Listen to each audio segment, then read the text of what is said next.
Bonjour tout le monde et bienvenue sur ma chaîne YouTube Sa Princesse. Je suis super contente d'être là, de filmer cette vidéo. Ça fait un peu longtemps que je n'ai pas filmé, moi peut-être que vous n'avez pas remarqué, mais moi j'ai remarqué. Et du coup je suis grave contente vraiment de filmer aujourd'hui parce que ça va manquer. Et donc pour aujourd'hui on va un peu parler de foi, de ma foi. Et on va parler plus précisément du baptême d'eau. Et je vais aussi vous partager mon expérience. Bientôt 2 ans que je me suis fait baptiser. Et du coup, j'ai trouvé ça sympa. En tout cas, j'ai eu l'idée de vous raconter un peu mon expérience, comment ça s'est passé, etc. Mais avant de vous raconter ma vie, on va parler du baptême à proprement dit, qu'est-ce que c'est, qu'est-ce que ça symbolise, etc. Et donc le baptême, le fait de se faire baptiser vient du grec baptizo qui veut dire immerger, submerger, plonger, enfin voilà quoi, vous avez un peu compris, c'est le fait physiquement parlant de plonger quelqu'un dans l'eau et ensuite de le relever.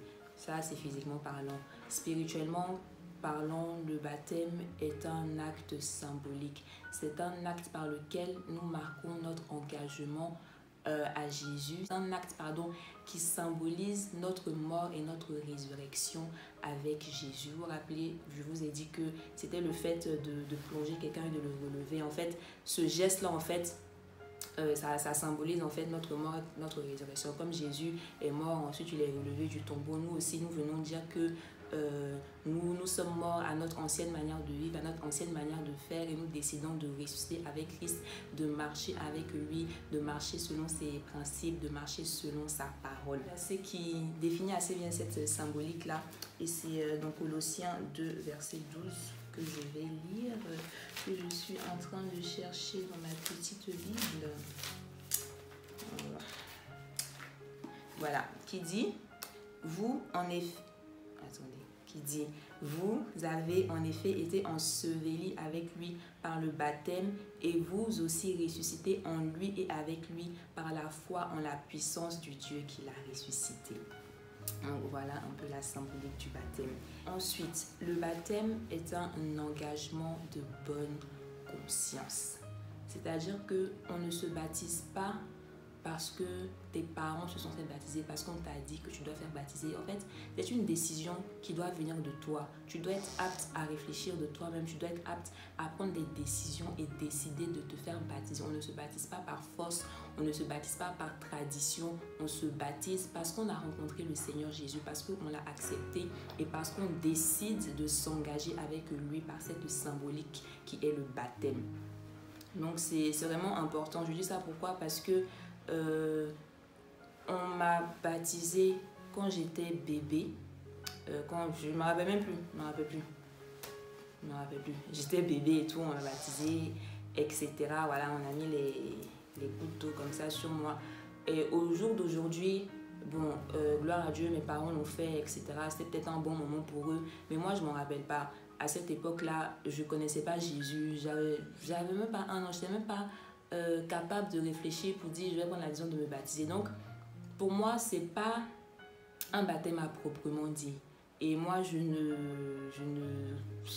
soutiens pas les baptêmes des bébés parce que c'est pas biblique et c'est pas très logique puisque le baptême c'est un engagement de bonne conscience. À 1 an tu as quelle conscience? Est-ce que même tu sais ce que ça veut dire engagement? Tu sais qui est Jésus? Non, tu sais pas. Donc ça n'a pas de sens. Je ferme la parenthèse. Pour finir, le baptême, c'est une recommandation que le Seigneur Jésus lui-même a fait après sa résurrection. Il a dit, allez et faites de toutes les nations des disciples, baptisez-les au nom du Père, du Fils et du Saint-Esprit. Donc ce n'est pas négociable en fait, ce n'est pas une option de se faire baptiser quand on a accepté le Seigneur, c'est l'étape qui suit juste après. Je veux lire en fait un passage que j'aime bien qui parle justement qui baptême et qui montre un peu l'étape, si je peux dire. Bon bref, je vais lire ce passage-là. C'est dans Actes 8 au verset 36, à partir du verset 36. Comme ils continuaient leur chemin, ils arrivèrent à un point d'eau. L'eunuque dit, voici de l'eau. Qu'est-ce qui empêche que je sois baptisé? Philippe dit, si tu crois de tout ton cœur, cela est possible.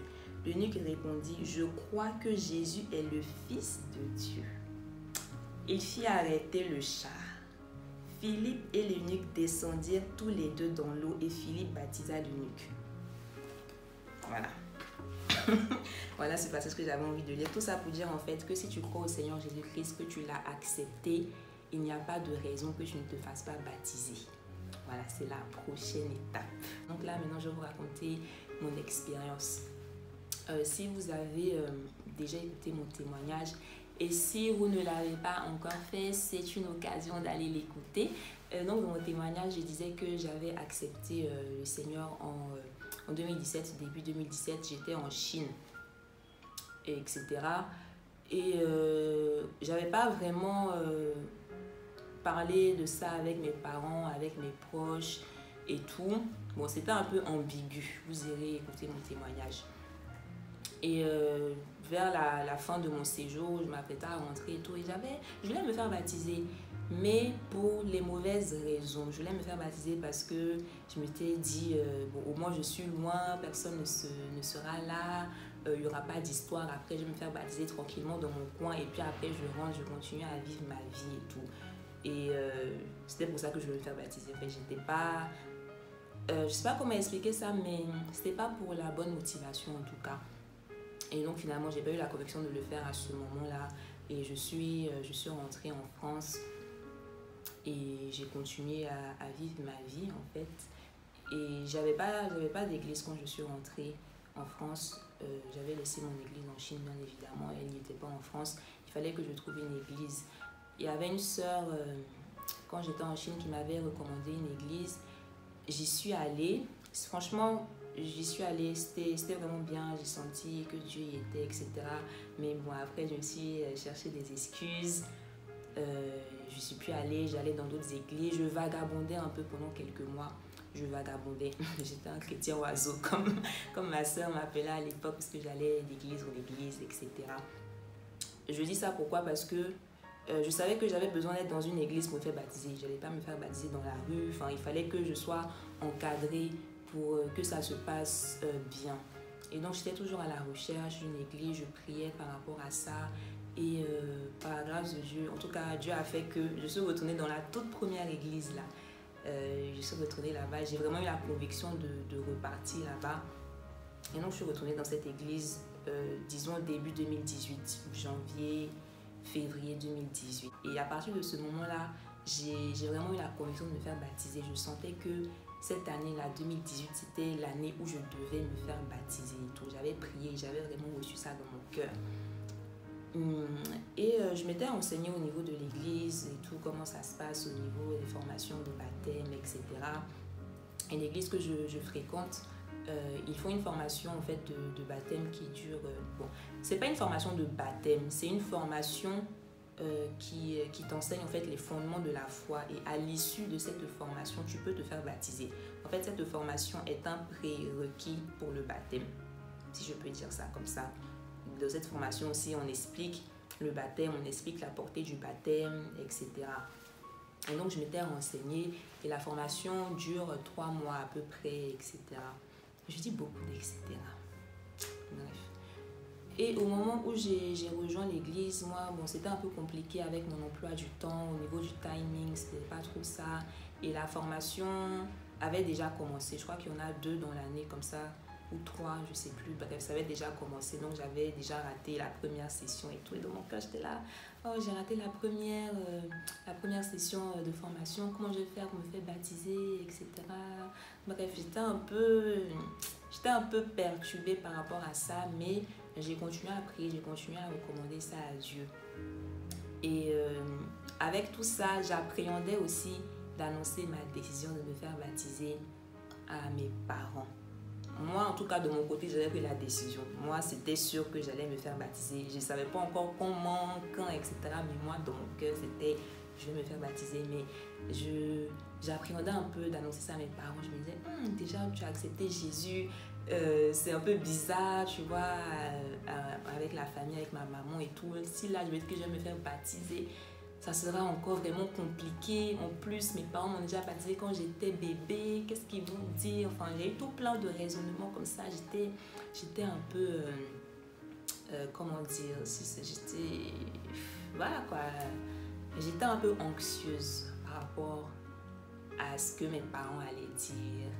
Et voilà, c'est une étape importante et je voulais que mes parents soient là, je voulais que mes parents soient informés, je voulais pas le faire en cachette et voilà, ce sont mes parents, je vais pas aller faire des trucs dans leur dos, je voulais quand même les informer. J'ai continué à prier et tout. Et au niveau de la formation de baptême, vraiment le timing de Dieu a été parfait. Comme je disais, j'étais un peu... j'avais beaucoup de choses à faire à cette époque avec les examens. J'avais des cours souvent qui finissaient tard. Souvent même les samedis aussi j'avais cours. Donc c'était pas évident pour moi la formation. Et il y a eu une nouvelle formation qui a débuté juste le lendemain en fait où j'ai fini mes examens. C'est-à-dire que j'avais le temps, j'étais libre. Et là le lendemain la formation débutait. Donc je m'étais déjà inscrite. Et j'ai pu commencer la formation tranquillement. C'était en été, vu qu'il y avait beaucoup de programmes à l'église dans cette période, la formation était accélérée. Donc au lieu de 3 mois, ça a duré 1 mois et demi. Et là encore, c'était vraiment parfait parce que l'été, je rentre souvent à Abidjan et tout. Enfin, je rentrais à Abidjan, là je suis à Abidjan, je rentrais à Abidjan et tout. Donc c'était vraiment parfait au niveau du timing. Tout se déroulait bien, j'allais à la formation tous les samedis. On était bénis par les enseignements, on apprenait beaucoup, on apprenait vraiment les bases, les fondements de la foi. J'ai rencontré vraiment des personnes aujourd'hui qui sont mes frères et mes sœurs dans la foi. C'était vraiment super, amazing, glory to God. Et il y avait le côté aussi parents qui étaient tous là. J'allais à la formation, mais mes parents ne savaient pas encore et tout. Et le temps avançait, la date du baptême avançait, c'était fixé au 30 juin, ça avançait, ça avançait. Et j'ai prié et tout, et finalement je leur ai dit que je vais me faire baptiser. À ma grande surprise, je m'attendais à des représailles, c'est un peu fort, mais je m'attendais à beaucoup de blabla, etc. Mais finalement, ça s'est bien passé, ils l'ont plutôt bien pris, et ils ont dit qu'ils allaient venir. Et donc, moi j'étais contente, j'étais contente. Bon, en France, je vis avec mon papa, ma maman n'était pas encore là, mais je lui ai dit à distance. Et il s'est avéré qu'elle avait prévu de venir à cette période-là. Donc, elle allait être aussi là pour mon baptême. Donc, franchement, tout se passait pour le meilleur jusqu'à la veille de mon baptême. Le 29 juin. 29 juin, la veille de mon baptême. Je venais de finir mon stage. Je rentrais chez moi tranquillement. Tout se passait bien, J'avais invité mes amis, mes camarades de classe, tout ça. Et le 29 juin, en fait, j'ai eu super mal au ventre. En fait, j'ai eu très mal au ventre. J'ai eu des douleurs au bas-ventre et tout. C'était vraiment... En fait, au début de journée, ça allait et tout. Mais au fur et à mesure que la journée s'avançait, les douleurs s'intensifiaient. Et je rentrais chez moi, je me rappelle ce jour-là, j'avais vraiment mal. Je me sentais mal. Enfin, je me sentais malade dans mon corps, en fait. Au point où j'ai dû descendre du RER pour vomir, tellement je me sentais mal. Et quand je suis arrivée à la maison, ça n'allait pas mieux en fait, je vomissais, j'étais faible, mon corps était malade, c'était vraiment horrible. Il y a ma maman qui me regardait avec pitié, qui était là, est-ce que tu vas vraiment te faire baptiser? Tu es sûr que tu ne veux pas laisser cette histoire de baptême là, regarde comment tu es malade, comment tu vas faire, etc. Franchement, c'était chaud, mais... Moi, je voulais me faire baptiser, coûte que coûte. C'est-à-dire que même si je devais ramper pour aller à l'église, pour aller me faire baptiser, j'étais prête à le faire parce que je ne pouvais pas laisser passer ça en fait et tout. Et donc, la soirée s'est déroulée comme ça, par la grâce de Dieu. Vers la fin de la soirée, au petit matin, ça allait beaucoup mieux. Je pouvais marcher, les vomissements avaient cessé, etc. En plus, il fallait se réveiller tôt pour être à l'église. En avance pour la prière et tout. J'étais quand même fatiguée parce que j'avais pratiquement pas dormi de la nuit. Mais en tout cas, ça allait mieux. J'étais sur mes pieds, j'étais prête pour le baptême. Et j'étais quand même un peu stressée. Parce qu'en plus, pour la cérémonie du baptême, dans la préparation, on demande s'il y a des gens qui sont volontaires pour partager de leurs témoignages. Et je me suis prêtée volontaire. Franchement, c'est quelque chose que j'ai fait à contre-gré parce que je ne suis pas du tout à l'aise, je sais pas, à parler en public. J'ai jamais partagé mon témoignage devant une grande audience avant ce jour-là en tout cas. Mais il y avait une voix au fond de moi qui me disait que je devais le faire justement pour casser cette peur-là, en fait, cette peur de qu'est-ce que les gens vont dire, cette peur de parler en public. Il y avait quelque chose en moi qui me disait que je devais témoigner justement pour me faire violence, pour chasser cette peur-là. Et donc, je me suis inscrite dans la liste de ceux qui devaient partager leur témoignage. Et franchement, j'étais stressée. J'étais stressée parce qu'il y avait des gens, il y avait ma famille, il y avait mes camarades de classe, mes amis, des personnes qui n'avaient jamais entendu mon témoignage. Et j'étais quand même anxieuse et tout, j'avais mal à la tête et tout, etc. J'avais un peu peur et tout. Et là, on a appelé mon nom, c'était à mon tour, il y a mon cœur qui battait comme ça. Oh Seigneur Dieu! Mon cœur qui battait et tout, je suis allée, j'ai pris le micro, j'ai raconté mon témoignage. Bon, j'ai pas raconté mon témoignage de 20 minutes que j'ai raconté sur la chaîne là. C'était un truc vraiment de quelques minutes à peine dans les grandes lignes. Et ensuite, je suis passée dans le bassin là. Comment on appelle ça même? Je sais pas comment on appelle. Je mettrai un petit extrait quelque part ici ou quelque part par là de la vidéo de mon baptême. Et donc je suis allée les pieds dans l'eau, on m'a demandé est-ce que tu acceptes de t'engager avec Jésus, tu acceptes de le suivre avec fidélité. J'ai dit oui, je décide de m'engager avec Jésus. Franchement. Des fois quand je suis stressée, pas des fois quand je suis stressée en général, je parle vite et tout. Donc c'était un peu, je parlais un peu dans le rush et tout. Et là, on m'a plongée, on m'a relevée et me voici. Ah, c'était magnifique. Non, franchement, quand je suis sortie de l'eau, je me suis sentie apaisée. J'étais là. Ah, enfin, c'est fini. Je suis passée par les eaux du baptême. J'ai témoigné de mon appartenance à Jésus, devant Dieu, devant les hommes. C'est fini, j'étais contente. Tout le stress est descendu, toute la tension est descendue. J'étais vraiment contente en fait d'avoir pris cette décision, d'avoir sauté ce pas. Mes amis étaient là, ma famille était là, j'ai eu des cadeaux, c'était sympa. Franchement, c'était vraiment une belle journée. Je bénis le Seigneur pour ce temps, de ce qui m'a permis en fait de prendre cet engagement et tout. Et voilà un peu l'histoire de mon baptême. Bon, après, j'ai pas fait de fête ni quoi que ce soit. Hein. Après, je suis rentrée. Il y avait mes parents qui étaient là avec mes tantes, mes oncles. On a mangé. Après, j'étais fatiguée, j'ai dormi, j'ai mangé. Puis voilà, tranquille quoi. Mais le fait d'avoir fait cet engagement-là, je sais pas, en tout cas, j'étais vraiment heureuse, j'étais contente et puis gloire à Dieu quoi. Donc voilà un peu comment l'histoire de mon baptême s'est passée aujourd'hui. Ça fait, bon, à l'heure où je filme la vidéo, je suis à 2 ans moins quelques jours et je ne regrette pas une seconde d'avoir pris cette décision, je ne regrette pas une seconde d'avoir accepté de marcher avec Jésus. Certes, j'ai encore du chemin à faire, la marche est longue, elle ne se finira pas tant que Jésus ne sera pas revenu, mais je ne regrette pas. Et je voulais aussi dire que c'est pas parce qu'on est passé par les eaux du baptême, c'est pas parce que on a fait tout ça que ça veut dire que ta vie sera parfaite. Ça veut pas dire que tu vas vivre dans un monde des bisounours ou quoi que ce soit. Certes, on a pris cet engagement-là de suivre Jésus, de marcher dans ses voies, mais il faut surtout s'appuyer sur la grâce de Dieu pour tenir cet engagement, pour tenir en fait dans la foi, pour ne pas tomber, etc. Il faut beaucoup s'appuyer sur la grâce de Dieu. Parce que franchement, c'est pas la grâce de Dieu, je sais pas. Et il ne faut pas aussi culpabiliser, de se dire, oh, je suis passée par les eaux du baptême, aujourd'hui, peut-être que ma vie de prière n'est plus comme avant, peut-être que je suis tombée 1 ou 2 fois. Voilà, il ne faut pas se décourager, il faut se relever, il faut continuer à marcher.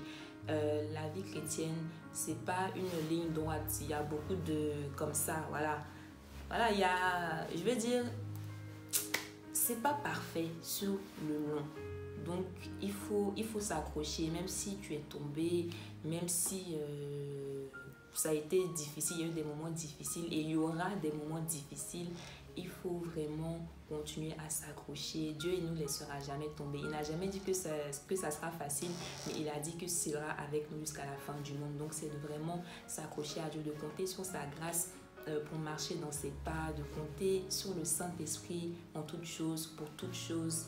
Et voilà, je veux vraiment encourager ceux qui ne sont pas encore passés par les eaux du baptême, qui ont déjà accepté Jésus, à vraiment sauter le pas. Comme j'ai dit, il n'y a rien qui...